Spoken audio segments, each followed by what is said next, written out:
நண்பர்களே, ஒரு குட்டி கதை. நண்பர்களே, விறகு வெட்டும் ஒரு தொழிலாளி.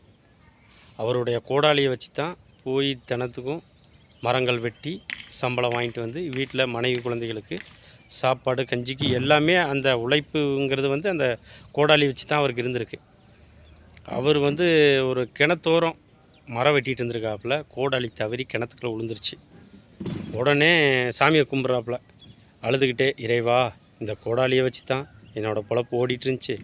இந்த கோடாலி உள்ள கிணத்துக்குள்ள விழுந்துருச்சு. நான் இன்னும் என்ன பண்ணுவேன்? என்னோடய குடும்ப குட்டியை நான் எப்படி காப்பாற்றுவேன்னு இறைவான்னு சொல்லி சாமி கும்பிட்டுருக்காப்புல. அந்த சைடாக வந்த பெருமாள், ஐயோ, நம்மளோட பக்தன், இவருக்கு நம்ம உதவி பண்ணணும், இவரை காக்கணும்னு சொல்லி, என்னப்பா அழுகிறான்னு கேட்டிருக்காரு. என்னோடய கோடாலி உள்ளே தவறி விழுந்துருச்சுங்க கிணத்துக்குள்ளேன்னு அந்த தொழிலாளி சொல்லியிருக்காப்புல. பெருமாள், சரி நான் எடுத்து தரேன்னு சொல்லி மனித வேடத்தில் வந்த பெருமாள் உள்ள கிணத்துக்குள்ளே இறங்கி தங்க கோடாலியை எடுத்து முதல்ல கொடுத்துருக்காரு. இதாப்பா உன் கோடாலின்னு கேட்டிருக்காப்புல. அவன் இல்லைன்ட்டாப்புல. மறுபடியும் வெள்ளி கோடாலி எடுத்து கொடுத்துருக்காரு, அதுவும் இல்லைன்ட்டாப்புல.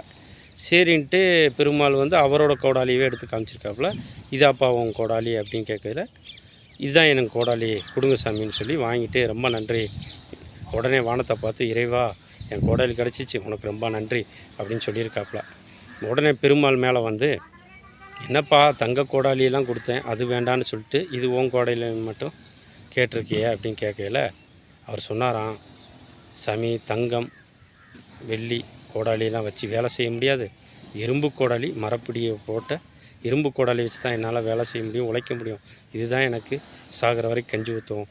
எனக்கு இதுவே போதும், எனக்கு பெருசாக எதுவும் வேண்டாம், நான் உழைச்சி வாழ்க்கையில் முன்னேறிவேன்னு அவர் சொல்லிட்டு போயிட்டாப்லையாம்மா.